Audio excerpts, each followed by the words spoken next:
मुख्यमंत्री पुष्कर सिंह धामी ने नई दिल्ली में निजी चैनल के कार्यक्रम में शिरकत की।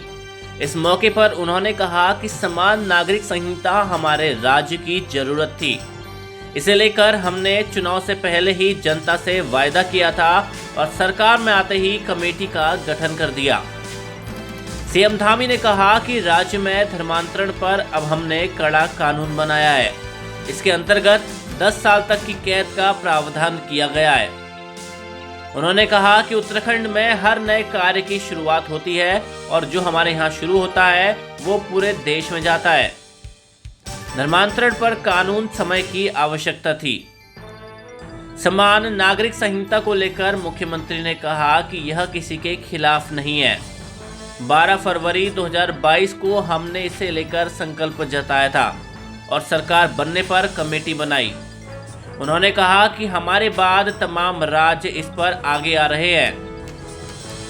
सीएम धामी ने कहा कि उत्तराखंड में चुनाव से 6 महीने पहले ही मुझे मुख्यमंत्री का दायित्व मिला था। पार्टी ने मुझ जैसे सामान्य व्यक्ति को यह जिम्मा दिया। प्रधानमंत्री नरेंद्र मोदी ने भरोसा जताया। इसी का नतीजा रहा कि हम उत्तराखंड में यह मिथक तोड़ने में कामयाब रहे कि वहां पर 5 साल में सरकार बदलती है। धामी ने कहा कि अंकिता भंडारी हत्याकांड जघन्य और घिनौना कृत्य था। इसको लेकर हमने तत्काल कार्रवाई की। सारे आरोपी तत्काल गिरफ्तार किए गए।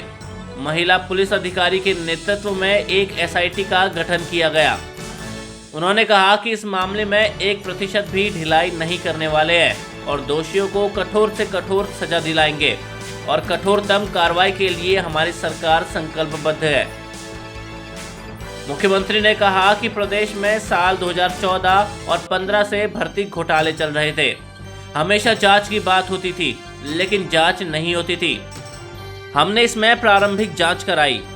आज अभी तक 55 लोग जेल जा चुके हैं और अंतिम व्यक्ति जब तक जेल नहीं जाएगा तब तक कार्रवाई जारी रहेगी। सीएम धामी ने कहा कि भविष्य में कोई ऐसा सोच भी नहीं पाए। हम कार्रवाई की ऐसी लकीर खींचना चाहते हैं।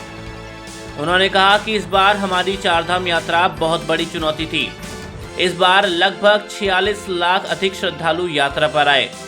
हम चारधाम में तेजी से सुविधाओं का विकास कर रहे हैं। वर्ष 2013 की आपदा में केदारनाथ में काफी नुकसान हो गया था, लेकिन प्रधानमंत्री के कुशल मार्गदर्शन में चल रहे कार्यों के चलते अब सब बदल गया है। बद्रीनाथ जी में भी मास्टर प्लान पर काम चल रहा है। दिसंबर 2023 तक दोनों काम पूरा करने का लक्ष्य रखा गया है। मुख्यमंत्री ने कहा कि आने वाले समय में लोग 2 घंटे में दिल्ली से देहरादून आ सकेंगे। अभी एलिवेटेड रोड पर तेजी से काम चल रहा है। मुख्यमंत्री ने कहा कि प्रधानमंत्री नरेंद्र मोदी के कहे अनुसार 21वीं सदी का तीसरा दशक उत्तराखंड का होगा। इस पर हम तेजी से आगे बढ़ रहे हैं। उन्होंने कहा कि जनरल बिपिन रावत जी मेरे लिए एक अभिभावक की तरह थे।